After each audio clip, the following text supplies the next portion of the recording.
politiknya yang kotor, tapi perilaku mempergunakan politik. Kenapa orang-orang bersih tidak masuk? Kalau orang-orang bersih ya tidak masuk, ya nggak bersih nanti aksi-aksinya. Jadi salah satu cara untuk penyelidikannya itu membersihkannya harus orang-orang baiknya yang harus masuk. Dan pihak-pihak mereka yang mengotori politik itu, mereka menjauhkan orang-orang baik. Salah satu contoh dengan jargon-jargon wanipiro. Oh ya. Nah, itu kan udah kotor dari situ.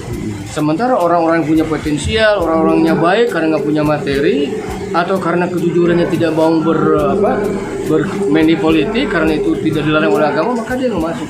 Akhirnya mereka ya nggak bisa masuk.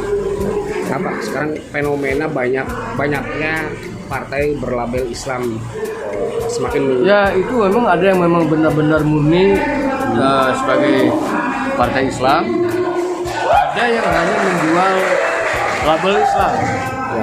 Jadi ada Islam sebagai komunitas, ada juga Islam dijadikan komoditas sebagai jualan. Ya saya nggak sebutkan satu persatu, lihat aja lah mana yang komunitas, mana yang komoditas. Tapi sekian banyak partai-partai mengatasnamakan Islam, yang berasaskan Islam itu cuma satu, hanya P3. Yang lainnya sama aja dengan yang lain, cuman dia pakai label Islamnya aja. Nah, dengan banyaknya partai berlabel Islam ini, apakah itu merupakan indikasi kebangkitan Islam tadi kan, politik bersih gitu kan? Atau memang justru kalah memecah belah gitu kan? Ya ibaratnya begini, saya ilustrasi. Kalau kita punya ikan asin, kalau kepengen tawar, jangan direndam sama air biasa. Rendam pakai air asin, pakai air garam, maka itu akan mudah kembali menjadi tawar. Bisa paham? Jadi mereka terkadang untuk menghancurkan Islam mengatasnamakan Islam, dan itu tidak aneh. Ya? Jadi jangan salah pilih, yang penting itu kita harus sadar diri, harus sadar sabar siapa yang mesti kita pilih. Kebanyakan kita ini dalam memilih itu cuman lihat banyaknya kemana, kenali para calon-calonnya, yang orang mana dari mana seperti apa bagaimana.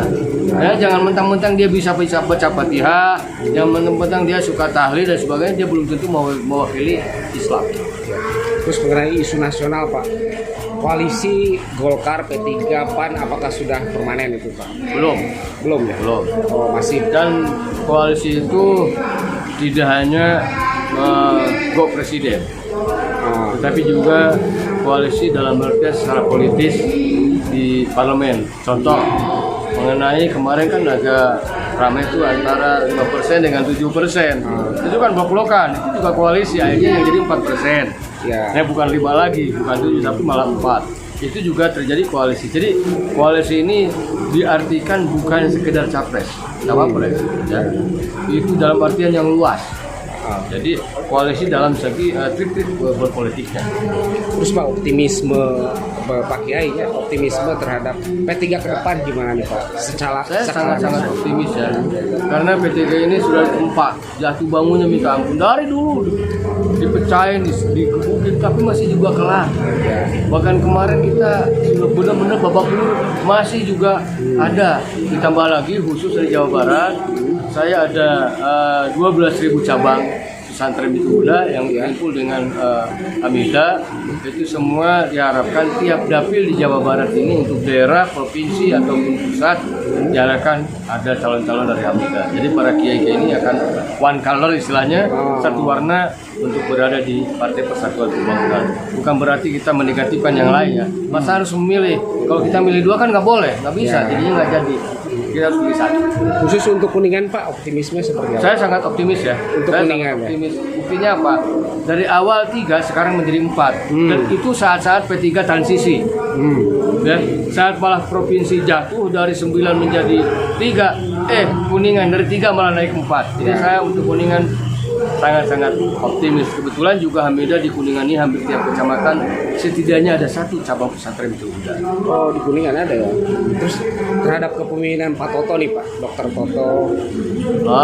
Sebagai ke depan Kuningan ini pertama saya lihat berani berjibaku ya. Dia berani tampil ke depan apapun kata orang. Jadi dia meyakinkan orang-orang saya yakin Pak Toto juga akan mampu memimpin Partai Persatuan Pembangunan dan bahkan mampu memimpin Kabupaten Kuningan. Oh gitu, bupati apa ya? Ya, gua bupati. Targetnya Kuningan kursinya berapa Pak? Perintah terhadap Kuningan Pak? Saya kursinya targetnya ada paling tidak ya. Untuk Kuningan ini P3 paling tidak dapat 10, paling tidak 10 ya. Nah, dan bupatinya mungkin dari insya Allah dari P3 ya. dari P3 karena jaringan kita juga udah disiapkan. Jadi nanti bukan hanya jaringan partai aja, Ya, ya. Apalagi dia punya jaringan sendiri dan jaringan partai apa, pesantren juga insya Allah ya. Siap. Ini berdasarkan pengalaman beberapa daerah yang didukung kami menang. Terima kasih ya. Nun, Pak. Ya. Oke. Assalamualaikum. Waalaikumsalam.